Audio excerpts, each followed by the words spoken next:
Why are the players going over there? They're tired. They've played a lot of games. It makes no sense. Does this look like a team that's tired? Bear in mind, people, this Juventus side hadn't lost against Manchester City until today. And Manchester City absolutely smoked Juventus. Welcome back to the channel, people. This is Aaron. You know the face, you know the name. Thank you very much for joining me once again on my channel. Match reaction of the FIFA Club World Cup. Manchester City absolutely crush Juventus. 5-2. 5-2. And we're going to dissect this. Make sure you hit the like, subscribe, share, comment, all of that good stuff. And listen, like I said, they told me that this tournament was useless because players are tired. They told me this tournament was useless because players have played so many games. They're gassed out. They don't have energy anymore. Does this look like a team that's tired to you? Does this look like a team that is tired to you? Absolutely not. City had a bad season. This seems like a distant memory now because of the way they play, man. Pep Guardiola. Listen. They're saying, online they're saying, married Pep is back. And you know what that means? A married Pep is a stable Pep. And a stable Pep can do absolute damage to this Premier League. A lot of people are going to take this scoreline for granted and they're going to say, well, it's just a glorified tournament. I'm telling you right now, the Premier League is in trouble. The Premier League is in trouble because guess what? They're building their habits already before the season starts. So by the time they play, at the start of the season, by the time they start the Premier League season, everything will be in motion. They'll get used to each other. Some of the patterns that we saw today, that wonderful ball that was played from Ait Nouri, splitting Juventus' defence to Jeremy Doku with the shimmy that always works. Kalulu was absolutely gone. See those kind of things? They're practicing them things now so that in the Premier League season, they can do that with their eyes closed.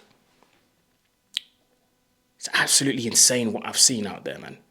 The depth in this City squad is absolutely ridiculous. They started the game in a 4-1-4-1 system with the attacking players being Doku, Reinders, Silva, Savinho, and Marmoush. And they still had the luxury to bring on the likes of Haaland, Gundogan, Foden, O'Reilly, Shirky. And still, you had people on the bench like Kuzanov, Stones, Guardiola, Ake, Rice, or Reis, if you want. Maybe I'm pronouncing it wrong. Gonzalez, Oscar Bob. We're in trouble, people. We're in trouble. If this is what Manchester City are going to look like by the time the Premier League season starts, Lord have mercy.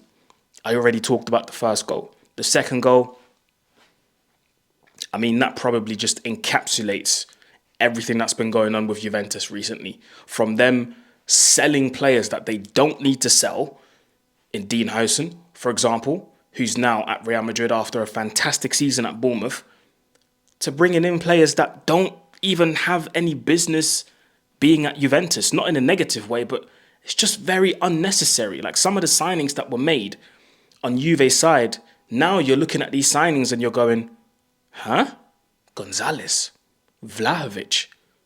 It's just a complete mismatch. Lloyd Kelly, no disrespect. I mean, come on, Juventus. I know they qualified for Champions League, but listen, playing anything like that in the Champions League, you'll get crushed, mate. You'll get absolutely crushed. This is nowhere near good enough. This is nowhere near good enough.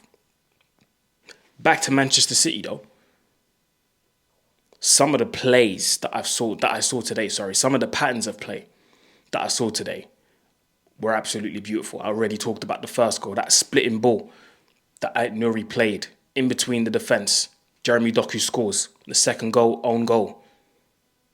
You look at Haaland, the way he scored his goal. Simple football. Squares, what's it called? Nunez squares it to Haaland, scores. Savinho, absolute beauty of a finish. With his weaker foot, you know. I want people to understand that. With his weaker foot, strikes that absolute beautifully.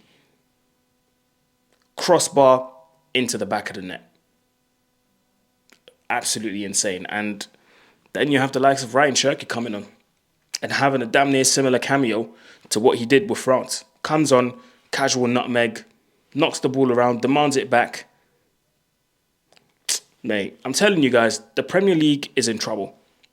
A particular player that I want to talk about, a player in particular I want to talk about is Tijani Reinders. And I think Reinders has slotted in so well with Man City. He already looks like he's been playing there for ages. It's so easy. And he's already got the respect from his teammates. You can tell whenever they're passing the ball around, they're trying to find him because they know in the final third, he can add that extra bit of quality. He can add that killer pass that will open up a defence or that will split a defence or that will find a teammate that can possibly get a shot off. Like Reinders has slotted in so well in this Manchester City team. And I'm sure the goal threat will come as well with time. Because really and truly, the goal threat that he offered being at AC Milan is not the same that he offered so far at Man City. But I think that will come. But really and truly, does he have to have that goal threat? No, not really. Not really. Because his passing is so neat.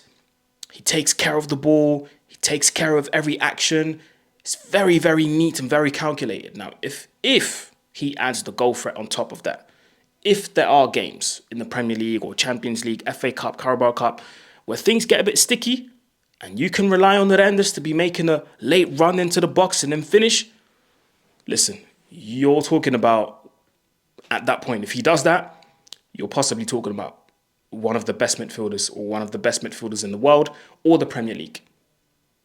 Yeah, this is absolutely disgusting, man, what Man City are doing to the Premier League. Pep has completely revamped his coaching staff. Kolo Touré is back. Pep Lijnders is back.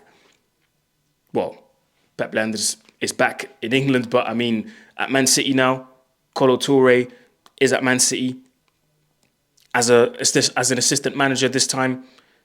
It's looking scary, people. It's looking very, very scary. I'm telling you, buckle up. We have a major problem. Rest in peace to Irv Gotti.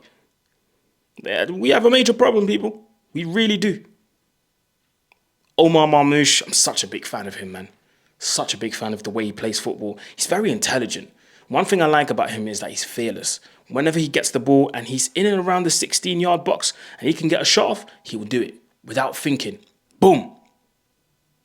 Haaland, as deadly as ever, 300 career goals, and he's only 24. Now listen, Haaland might not be your cup of tea, because I'll be honest, in terms of football, being able to play football, he's not my cup of tea. But you know what? I respect it, and I give credit where it's due, because 300 goals at the age of 24 is absolutely insane. That's crazy numbers. Crazy numbers. People keep telling me that the hardest thing is to put the ball in the back of the net. Nonsense. This guy's got 300 by the age of 24. What do you mean that's the hardest thing? What do you mean? What do you mean that's the hardest thing, bro? Because it's really not. It's really not. Now, like I said, when it comes to controlling the ball, sometimes the touch is a bit heavy. The ball bounces off his shin, sometimes off his knee. And listen, we're not asking Haaland to be technically the most gifted footballer of all time. We're not asking him that. But sometimes it can look a bit funny. But I think he makes up for it by scoring all these goals, man. And I think he'll have something to prove, because last season, to his standards, wasn't a great season. Again, not to his standards, because the first season he came to the Premier League, he smashed every single record. But he still managed to score a lot of goals in the Premier League, you know. Still managed to score loads of them. But for him to get 300 career goals at the age of 24 is remarkable. And like I said, he'll have a point to prove. When the season starts, be prepared to see a Haaland that's going to be hungry and that's going to want to destroy everything on his path. Every single thing. So yeah, let me know what you think in the comment section below, people. It's looking scary for all of us. Like, share, comment, subscribe. It's road to 20K, and I shall see you very, very soon. Peace.